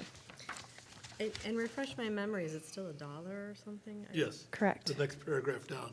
Okay, so then, Paragraph 3 calls out consideration. does it have to be $1? If that's something, if we want to say, hey, we'll reduce it and we'll do this, that's a conversation to be had. It's Currently, always been $1, so. yeah, and Right. currently, their pay per se is the maintenance of the facility, the care. Right. Because realistically, if you think about it, when we would ask them to pay more, we're just paying more out of our taxes. It's how you look at it. I see your perspective. So are we happy with the care of the facility? Have we had any issues? I've never heard of Do a any good really job. over the years. Okay. I agree with Megan, though. I think we should just leave it alone for now. Yeah. you want a motion? I mean, I would agree that we need to update the organization's name and address, because that's changed for them, right? I mean, I think some of this needs to be addressed. But when we do that, does that mean we have to sign a new agreement to update their? Do we even have an obligation? I mean, if it's the same entity in the contract, just because they change. And it the hands it address, over to the next one, I'm not sure. I guess that's a Mark question. Do we have an obligation to update the lease agreement, just because they change their name or their address? No, you do not, but you can, and you could, if you chose, you could amend it, just for that purpose only, for designating or redesignating the parties. What I would caution you about in doing that is the existing lease, there are a couple parts of it that were specifically provided for a particular reason. For instance, the length of the lease. Could you shorten it? Sure. The Parks and Rec proposed 5-year increments. Well, if a significant item, the heating, ventilation, air conditioning goes out and you're on a 5-year lease, they're not going to want to replace it. This lease obligates them to do that, and the obligation then also allows them to have the full useful life of it. And so there was a thought process behind the length of the lease. And with respect to the dollar a year, the countervailing consideration, if you will, was the overhead. If the village had to pay for the upkeep, the maintenance, be responsible for renting it out if that's what you were going to do on either a short-term basis or other long-term basis, there would be a cost to that. I don't know what the overhead, the annual overhead for this building or this complex, really, it's not just a building, this complex. I don't know what the overhead is, but I suspect it's more than $1 a year. And again, if you have a shorter term lease, the lessee isn't going to want to pay these more, what you might consider a capital cost for something they're not going to have the benefit of for any length of time or a period of time. So there were reasons why it was structured that way. And one of the other things that's important and why you have to think about what you're going to change is the townships guaranteed the lease. And there was a reason for that, some of which you've touched on tonight is the board changes, the temperaments and personalities of the board members change, and the governing entity or body changes. And so the village always wanted to make sure, on the theory that the townships probably aren't going to go away, that the townships would always be the backstop for the lease. So that if Parks and Rec picked up and moved entirely into Ray Township or Washington Township, the townships, Washington and Bruce, would still be responsible for the upkeep and the maintenance of the building. They guaranteed it. I would not recommend, or I recommend that you not release the townships from that guarantee. If you take the lease as a whole, there are reasons why it was done the way it is, and I realize that it's problematic. I'm a bit of a dinosaur, I understand that, but it's problematic, something that's worked well for 30 years. This started in 1994. It's worked really well for 30 years. Do you fix it because somebody thinks it ought to be fixed? Maybe you do, maybe you don't, but I would look at those things before you decide what you're going to do. So by altering the organization's name and address, does that affect any other portion of that lease? Arguably, the townships would say, well, we guaranteed this for this body. We're not guaranteeing it for this new one. I say the guarantee stays, but I'm not saying there's not another argument. Yeah. But if you start changing, there's some basic law that says if I guarantee something and the person for whom I've provided the guarantee changes the rules on me, then I shouldn't still have to guarantee it.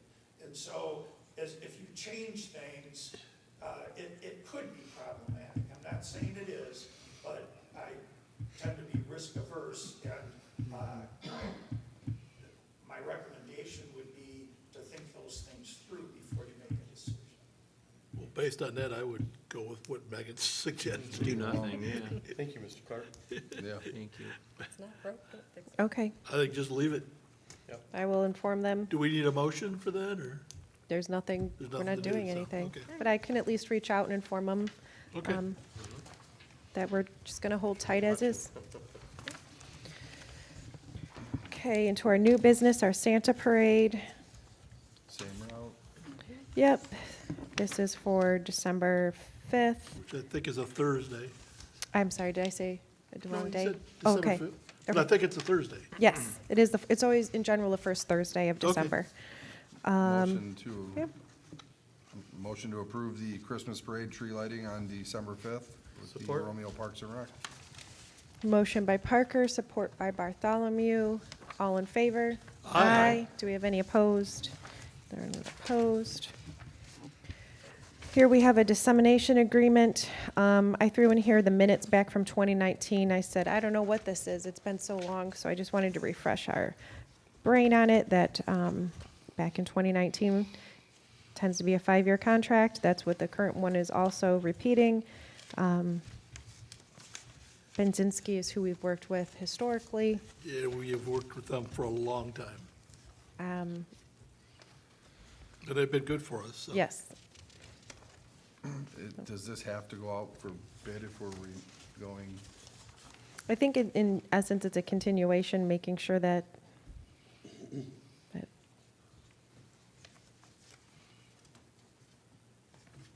Just, I guess, per our purchasing and all the policies, right? If this is considered a professional service, don't we have to? have to, policy. That's the board's Should purview. That's what the board wants to do. We did not back in 2019.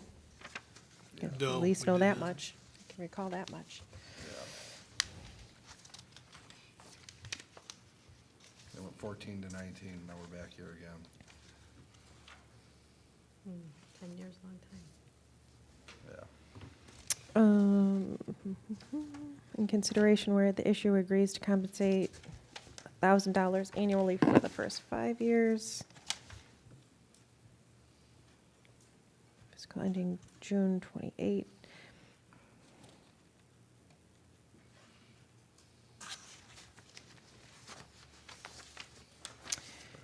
If you would like to go out for bid, we could go out for bid. I see no reason that, So this is already ended.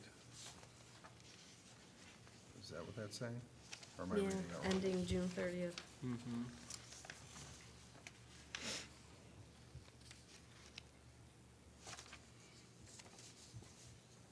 it seems that it opens itself up when we started Yeah. back in 14 for a continuation, that unless otherwise. 14, you would get to 19 in 5 years, and now you're here. It's just Do you know if it's competitive with others? If you have I any- would not know. I do not have experience in that. I mean, we can go for bid. If it- They've done a great job, I mean, I Yeah. can't. I think we have a responsibility to be consistent. I mean, we put other things out for bid, even if Yeah. they've done a great job. I think they've probably been for 25, 30 years. Yeah. But to be responsible. The board would That's what I prefer that. We could put it out for bid, and You're brilliant conversation. I'll still vote for is this you where guys. we're at? I will make a motion that we at least go out for bid. I'll support. Do you have a preference bid RFP? What are we looking for? Well, a bid indicates you know what you need, you just want That's prices. what I'm saying. Is that what you want, a literal bid of, or do you want an RFP? Opening it up a little bit. I don't know. Clerk Lucero, do we want a bid or RFP? I think that's up to you guys. If it were up to me, I'd just keep it status quo. It's, from all the documents that I've gone through, this firm has handled the village for quite some time. Going back to Mr. Clark's point from the previous issue, if it ain't broke, don't fix it. So it's up to you guys. But if it were up to me, I would just keep it. Bid, request for bids. Proposals, RFP. P. RFP? P. Okay. Okay. A motion for RFP by Rousseau. Who was their second? It's me. I'll still support. Second by Parker. Do we have an all in favor? Aye. Do we have any opposed? Nay. Nay. Care and Bartholomew opposed.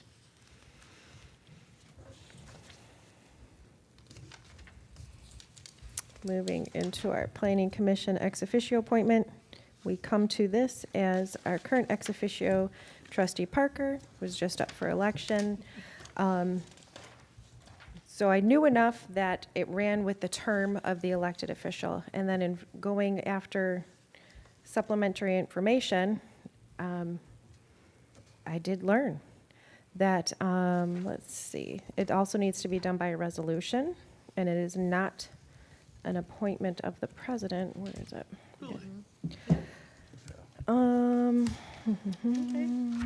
The term of the ex officio member of the Planning Commission shall be determined by the village council and shall be stated in the resolution selecting the ex officio member, but the term shall not exceed his or her term of office as village council. So we could also make it a 1-year term, a 2-year term, a 3, but it cannot go any longer than, trustee Parker just has 4 more years. It cannot go longer than 4 more years. Well, based on the recommendation by the planning commission themselves, and if Mr. Parker will have it, I guess I would recommend Mr. Parker for the position. Support? We have a motion by Edwards, support by Bartholomew. Do we want to consider the term of it, the whole 4 years? Putting that, I think so. is that what you want? As long as Parker's up for it. Yeah, I'd do it. 4 years? 4 years? Because we always have the option to remove them if something egregious happens. You could. That is also in here. Could be removed by the president for insufficiency, neglect of duty, malfeasance. Resigning at some point? Yeah, or I mean, I wouldn't be opposed to, I mean, not just because it's me, but moving forward in general, a 2-year, because there are other elections that are gonna happen in 2 years, and maybe someone else comes on to this board that is more qualified than me, or that would better suit that position in 2 years. So if we made that a 2-year, I wouldn't see an issue with that.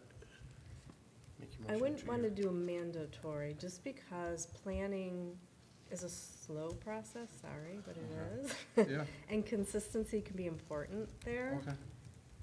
So we could say, I mean, it doesn't matter to me, we could leave it as it is and talk about it later, but I see planning as a major impact on the community, and consistency is important. So I wouldn't propose putting a time limit, and then maybe later, if we feel like we want to, we can.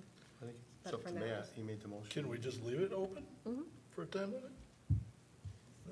For term? For a term? But we have to specify this in our resolution this time, that we actually do that. Specify what now? How long? How long? I guess I'm still gonna stay with 4 years. I'm fine with that. Okay, so Mr. motion, Parker offers some good qualities for that position, so. we had a motion by Edwards, support by Bartholomew for a 4-year term. All in favor? Aye. Aye. Do we have any opposed? We have none opposed. Congratulations. Moving into our purchase request for FOIA software, I will turn this over to Clerk Lucero, as this is his request.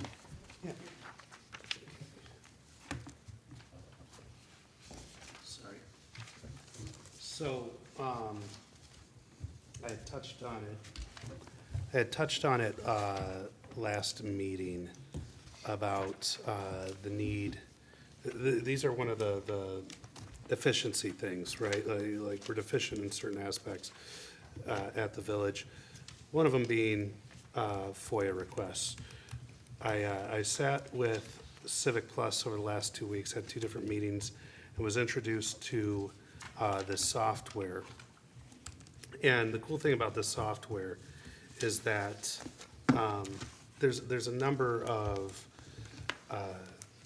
transparency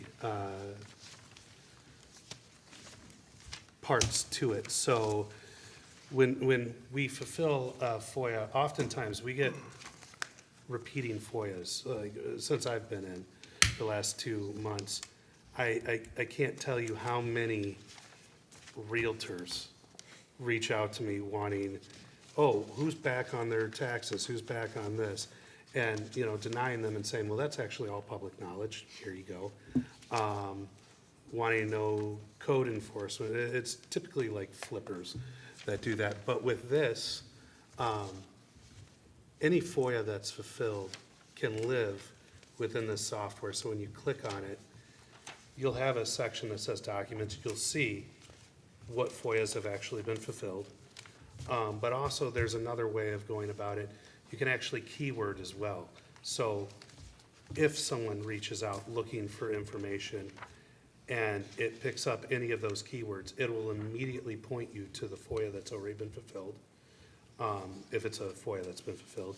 Or in the case, like I've already pointed out with these realtors, it'll point them to, you know, it's already public knowledge. It's already out there. Go check BSNA. This is where you can find it. There's also a number of things in there that's just good for tracking. As the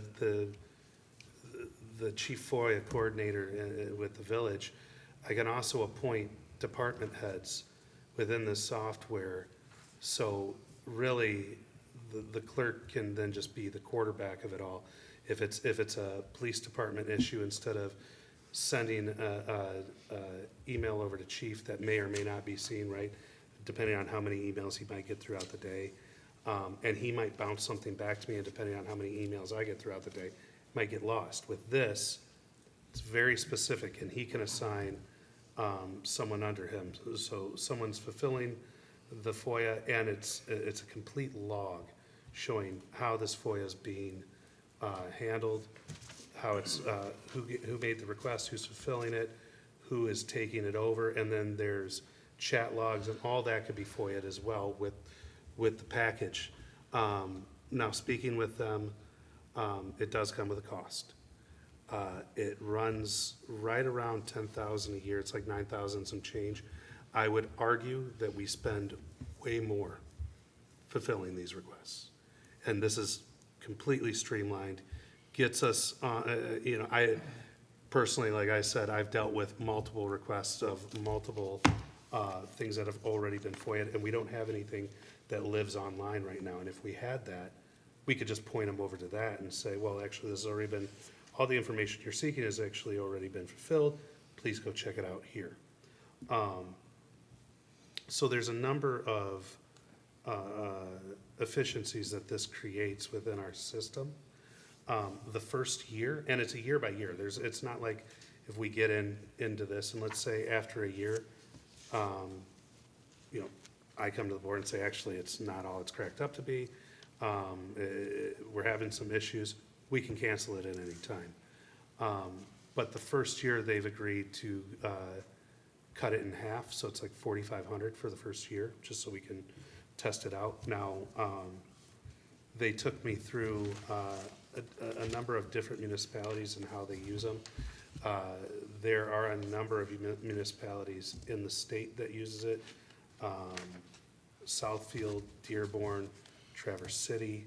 The one that I really liked was out of Pennsylvania, Middleborough, and they're the ones that release everything in an effort for transparency, which is, to me, I see that it will just cut down on requests coming into the office that might be frivolous in nature, right? They're just trying to get you to mess up on your FOIA.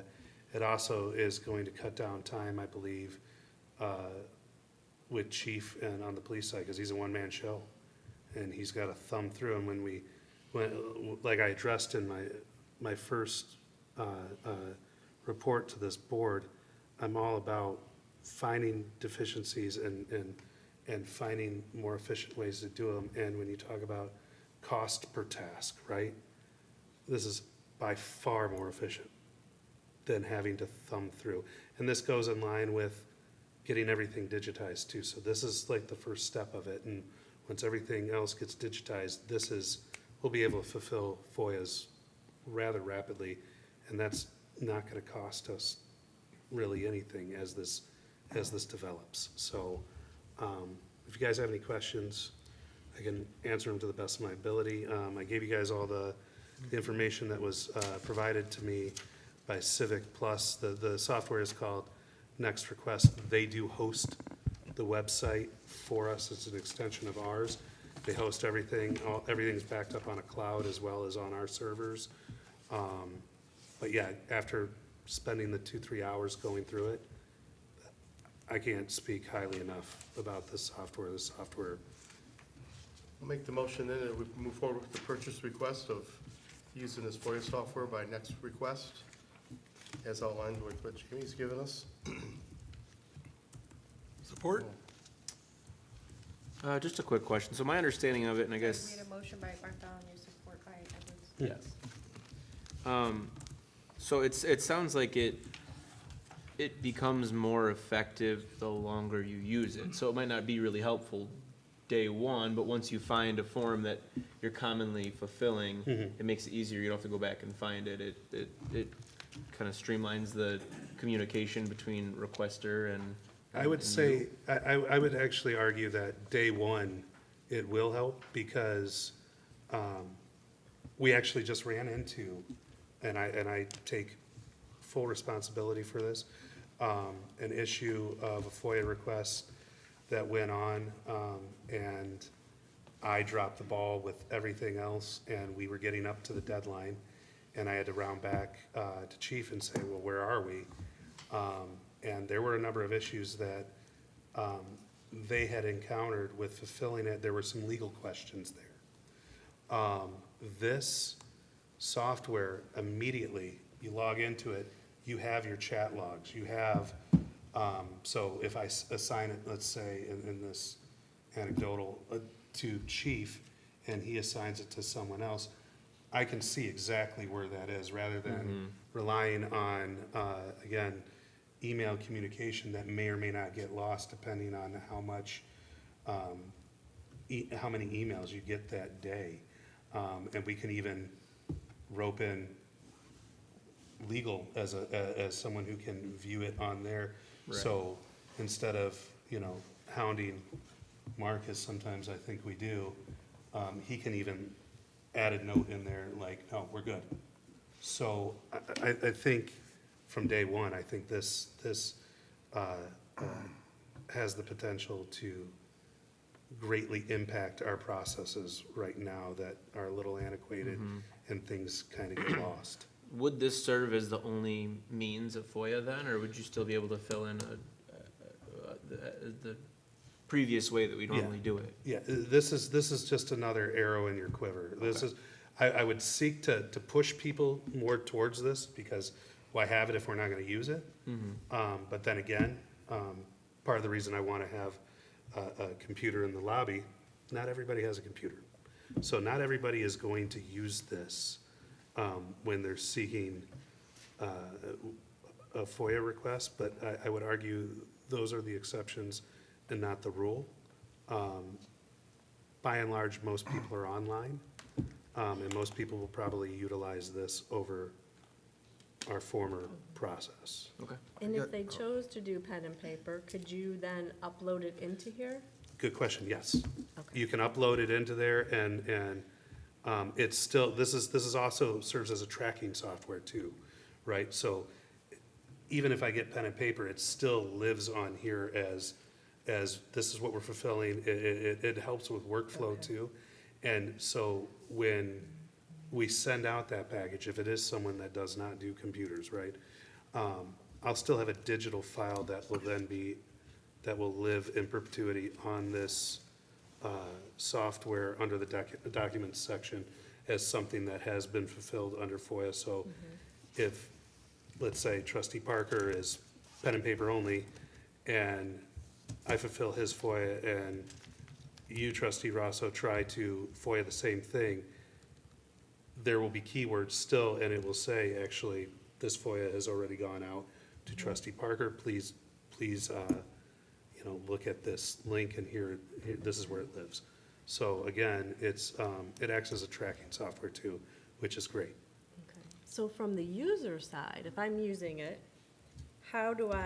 is there a fee? How do they pay that fee? And how, can I print out my information? What do I expect as a So user? you can print out your information when you so you'll go into an online form, and like I said, as you're filling it out, it will start picking up keywords that we identify, and it might tell you, actually, this has already been fulfilled, please go check it out.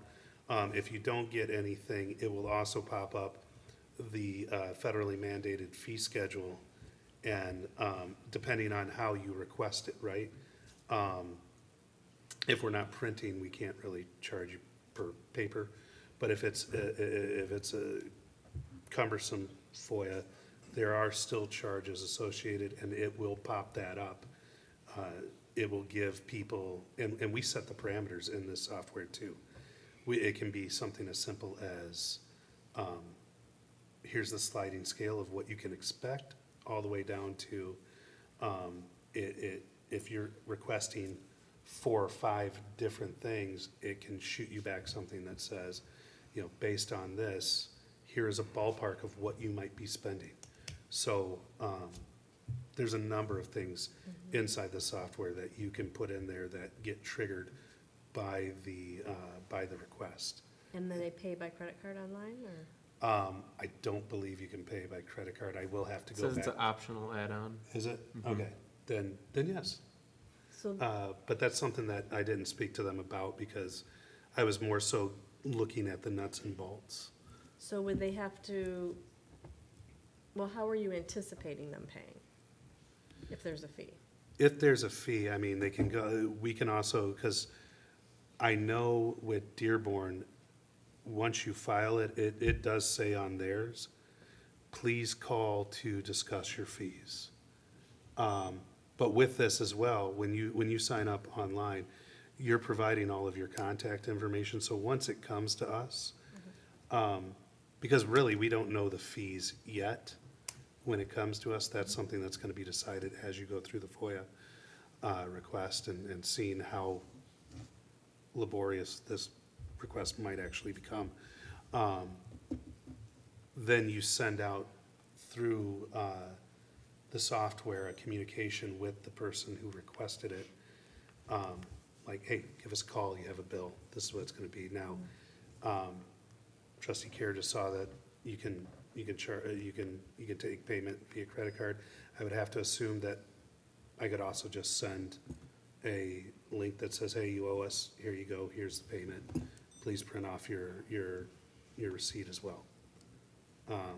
And then they come and get the information after? Actually, it would be digitally, if you provide me everything for me to contact you, an email form and everything, it will provide you a link on this that then becomes your link to download your package. Before they pay? No, after everything's paid. So you say you get a lot of FOIA, so do you think, I mean, I know some are 20 cents, some are $10, it's all very different, but do you have any idea if what you're getting from the FOIA requests will offset this cost? I don't think that is the main focus. I think the focus, as far as cost goes, is the back-end cost.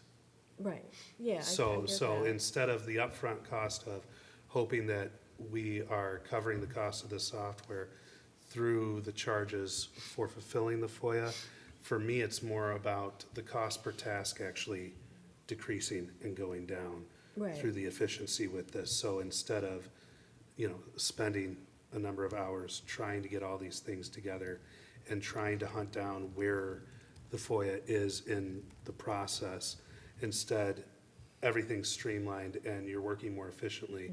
So your cost per task is actually going down rather than you recouping your money in service fees. Right. For me, I think that is more so the focus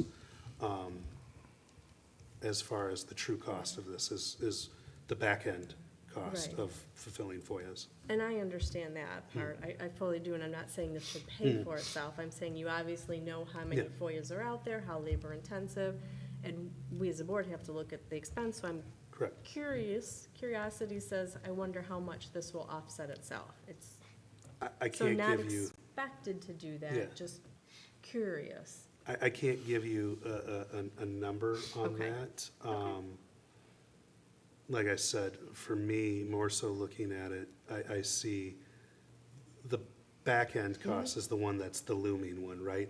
Now, I will say we're probably a little more efficient in this way than we currently are. So a lot of times, I know in the past, when you contact someone and say, hey, it's gonna cost you X to get all these documents, that's the fees.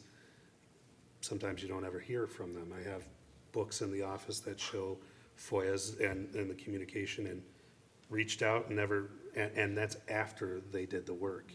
Oh, that stinks, yeah. So this kind of is of that where it's, you can send them a link and say, hey, here's all your documents, and when they go to click on it, hey, you also have a bill if you want to view your documents. What I would find helpful for our residents, or anyone utilizing it, is if someone already paid for that information, you don't have to pay again, because the information's already out. What you're saying is it already lives out there. So if Justin FOIA'd something and I want to FOIA it too, and the clerk says, well, it's already out there, I don't have to pay for it. He already paid for it to be out here, so I can just get it. Oh, so So the that- software will act like a database too, where you It can go says- through and see Yeah. all the FOIAs. It says, that- here you go, and it's like, oh, cool, well, somebody already asked for that now, I don't have, That's cool. I don't have to pay for it, and I don't have to pay. Yeah, there's a That- literal tab when you hit the landing page that says FOIA request or documents. When you click on documents, the literal purpose of that tab is to be transparent. And it lists out all the FOIAs that have been fulfilled. And we might be able to even go back to years past FOIAs, upload those documents, and then put them in that space. So now, when people like these realtors that just keep hounding us, keep asking that stuff, they'll be stopped right away. There's also, there's a little bit of a gatekeeper aspect to this as well, where it's not wasting time and resources of the village. That you go to look at it and it says, wait a minute, it already lives here. Here you go look at it. Or, hey, that's actually public knowledge. You can find the information at BSNA, look it up here. It stops us from having to, waste our time on stuff that, is already out there. So, like I said, I can't speak highly enough about this. And more than happy to show you guys what I learned on it later. So I think the software sounds great. I think it's a good plan moving forward. My concerns are 10,000 a year. That, not so much the number, but just following our policies, that's something that should probably be gone out for bid and be a sealed bid, come back. And then also with what we're looking at, it doesn't really fully address anything really past year 2. So if we're looking at a long-term commitment, and this says a 5-year increase, 5% increase on year 2, what happens in year 3? Are they gonna come back and say, oh, we're gonna throw 10%? Now we've just put 20-some thousand out there on some software that they're kind of holding us hostage now. That we're gonna hopefully progressively increase the the benefits of this. So am I saying, no, I don't want it at all? No, I'm saying I think we need to do our due diligence for the residents and everyone and send this out for a bid to see who else is gonna offer this type of software or this program, see what other numbers come back, and look at something more than just, this is what we got this year, and then next year. We got a 5% increase, and we know nothing else past that. And then with that, and you say you get a lot of FOIAs, and this will benefit, I think the board would be beneficial to look at, well, how many FOIAs are we getting a year? Roughly how much time is that taking our staff? And what cost does that have associated with it, a round number, Again, I'm not saying it's not happening. Yeah, it I'm makes just saying if sense. we're looking at, okay, we got 100 FOIAs coming in a month, or we got 1,000 FOIAs coming in a month, I think that would benefit us in showing us and the residents that we're not just throwing money away at something so that we can lighten up the load in the office a little bit, which I can respect. I'm just saying, let's do our due diligence to the residents before we throw 10 grand at something that we don't even know we're gonna be in 3 years. I will say that I have looked for comparable softwares. They really don't exist. That said, I'm sure I could ask them for an extension. That 50% off is good until tomorrow, so. Yeah, I mean, they've gotta respect this, you Yeah, gotta come in front of a board. No, and I get it, have I get it. discussion. I will tell you that a recent FOIA, a lot of time has been spent. And if you're talking about cost per task, And I that can recent respect what one you're telling me, is- Jamie, but to see it in numbers, this is how many FOIAs we're getting, this is roughly how much time we're spending. I get it. I think that would be beneficial and transparent to put that out there before we just throw this out there. Now, if we're gonna do the 1-year trial at the discounted rate, that's different, but this says it automatically renews It automatically renews, but with you a can 5% cancel it. increase. At least annually is what I'm seeing, but again, we don't know past that. And if this is something that's gonna get better with time and build on itself, I think we should maybe pump the brakes, see what other numbers we can get, put it out for bid, as we should be per our policies anyways, and bring it back. What says renewal on a year from today? Yeah. Yeah, I agree. Our policy is to bid things out, so I think it's a great idea. But I would like to just, And if no other bids come back, then Yeah. at least we've done our due diligence for the residents, yeah, taxpayers. Can we address the motion that's on the table first? I'm just making my I understand. recommendations through the comments before we do anything on that. Right, and I do appreciate the increased transparency that it does offer. Yeah, I agree. I think it's great. I think we just need to do our due diligence on it. Nathan, if you're keeping your motion, would you consider setting it for a period of 1 year and we could cancel Well, it before it? That's why I made the motion, was because Justin, I'm sorry, but Jeremy explained that they would be willing to do the 1-year trial at half the Okay. cost. So, yeah, my motion still stands. For the 1 year, Well, I think we have to renew year by year, don't we? this says it automatically renews. Unless you 60 stop, days there's no notice. obligation. Stop it, yeah, so this is a ongoing contract that we're going into. And so then we're looking at, what'd you say, $5,000 roughly? Plus, is there an upfront cost? So it's on yeah. the back. It's a $1,500 implementation fee and then $44.99 annual fee. So we're looking at So, $6,000. yeah, it's $59.99. I still feel that needs to be bid out. Yeah. Yeah, I mean, I would be okay with the trial year. My only concern is we waste the implementation fee and then we wasted a year of getting used to a new system. And then if we switch it to something else because we don't like it or it's too expensive, how do we get those documents back? I know they're digital, they're somewhere, but they're digital through that specific software, so. I'd like to see it bid, but. Yeah, and hopefully we can try to bargain with them and see if they'll give us that discount again next month if we do get multiple Hopefully they bids, respect that but. we have policies in place that we should follow.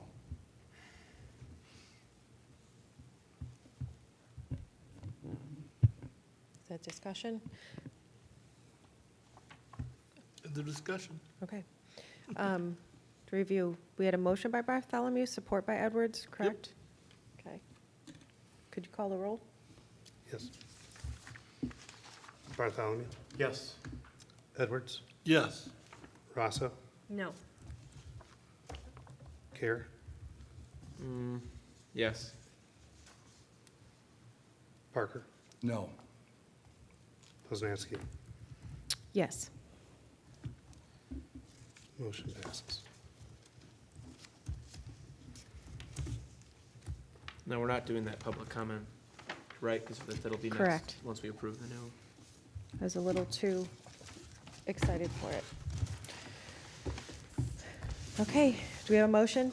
If we could, before, just make sure next month that, I think we need to add the president pro tem, correct, to next month's agenda, so that that is in line with the village law. Wasn't that an annual appointment? Don't we do that in Yearly? June or July? Per the general village law act, it's supposed to happen on or as After the close election. as to November 20th as possible. Okay. And we've missed it a Gonna few say, years didn't we here and do- there. I felt like we, yeah, if we have to do it after an election, that's fine, but I do feel like we did it like rather recently, maybe at the beginning of, I'd have to I look think it it was up. after the last election, maybe it was. and it's supposed to happen after the election Okay. on or as close to November 20th as possible, That makes sense. and it's a board appointment. Unfortunately, we're at adjournment, and if you would like to send over updates or requests for next month's agenda, send them over. We have a motion? And I am I'll make a motion to adjourn. Support. Motion by Edwards, support by Bartholomew, all in favor? Aye. 8:59.